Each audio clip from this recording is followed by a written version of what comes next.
به دنیا بیان پدر نمیشه، جونمو میدم واسه پدر همیشه.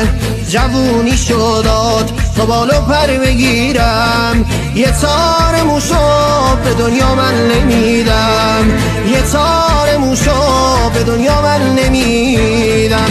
پدر یعنی کوه وفا، پدر تمام عمرم زندگیمو میدم براش، نباشه من میمیرم. پدر یعنی دار و ندار من تو این زمونه، هر کسی که پدر داره قدر اونو بدونه، هر کسی که پدر داره قدر اونو بدونه.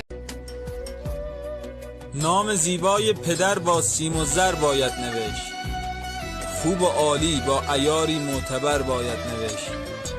برکت نان و نمک از همت والای اوست، این چنین گویم که نامش تاج سر باید نوشت.